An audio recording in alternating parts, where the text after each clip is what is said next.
Showbiz অঙ্গনের জনপ্রিয় অভিনয়শিল্পী গোলাম কিবরিয়া তানভীর মডেলিং থেকে বড় পর্দা দীর্ঘ এ পথ চলায় অভিনয়ের মাধ্যমে জায়গা করে নিয়েছেন অসংখ্য দর্শকের হৃদয়ে।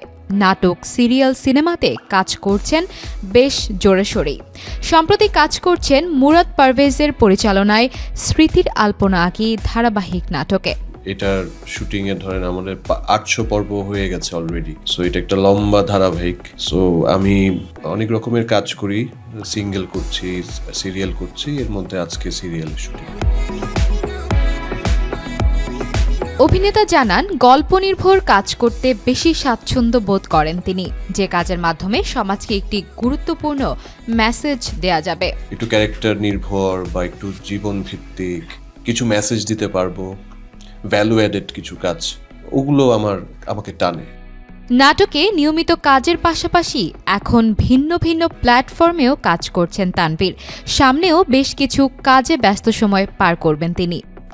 আমি তো নাটকের মানুষ, টেলিভিশনের মানুষ, আমি ওভাবেই দেখি।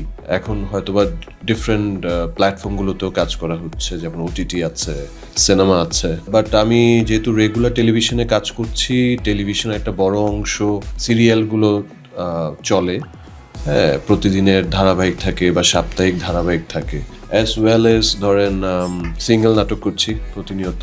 সো ওইটার ব্যস্ততাও আছে আর কি। গত মাসে প্রেক্ষাগৃহে মুক্তি পেয়েছে রেজাউর রহমান পরিচালিত চলচ্চিত্র 36-24-36। এই সিনেমার মাধ্যমেই বড় পর্দায় পা রেখেছেন গোলাম কিবরিয়া তানভীর। সিনেমায় ইতিবাচক একটি চরিত্রে অভিনয় করে ব্যাপক প্রশংসা কুড়িয়েছেন তানভীর।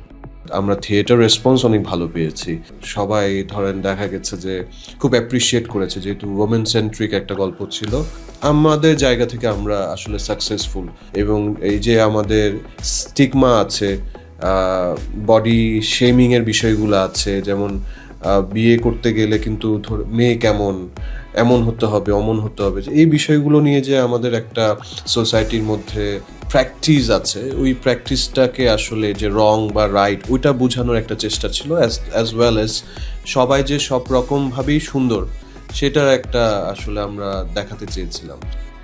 সুদর্শনী অভিনেতাকে বেশিরভাগ সময়ই রোমান্টিক ধর্মী চরিত্রে অভিনয় করতে দেখা যায়, তবে এবারে ভিন্ন রূপে ফিরছেন গোলাম কিবরিয়া তানভীর। এর মধ্যেই কাজ শেষ করেছেন বাংলাদেশের অন্যতম জনপ্রিয় চলচ্চিত্র অভিনেত্রী শাবনূরের আসন্ন সিনেমা রঙ্গনায়, যেখানে একটি নেতিবাচক চরিত্রে অভিনয় করছেন তানভীর। ধরেন হয় কি যে একটা বয়স থাকে, তখন হয়তোবা একটু রোমান্টিক যায়, একটা সময় থাকে যখন ইউনিভার্সিটি পড়ুয়া ক্যারেক্টারগুলো বেশি আছে।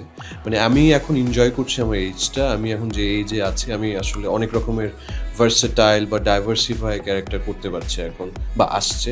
So I am very happy about that.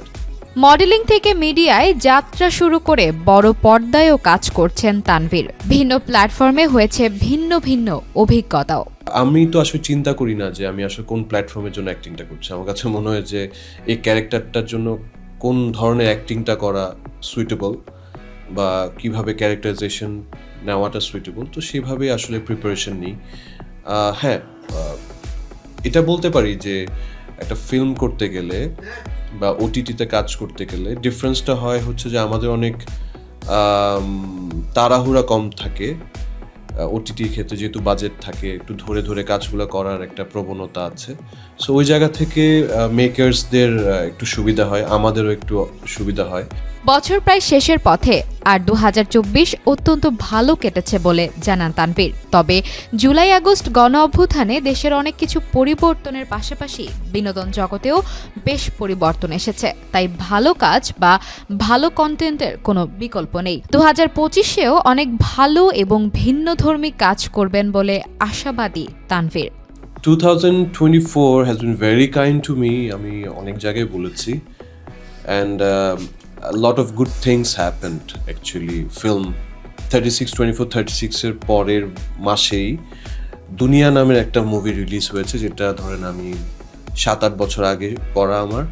তারপরে রঙ্গনা 2024-এ আমি শুটিং শুরু করি। ওইটা আমার ফার্স্ট ফিল্ম হওয়ার কথা ছিল, সো ফরচুনেটলি 36-24-36 ফার্স্ট ফিল্ম হয়ে গেছে। মানে 24-এর শেষে এসে 25-এর জন্য সাইন করি একটা অনুদানের ছবি। আমি এতটুকু দোয়া করি যে ভালো ভালো কাজ যেহেতু 24-এ করেছি, এটার একটা ফ্লো যাতে 25-এও থাকে,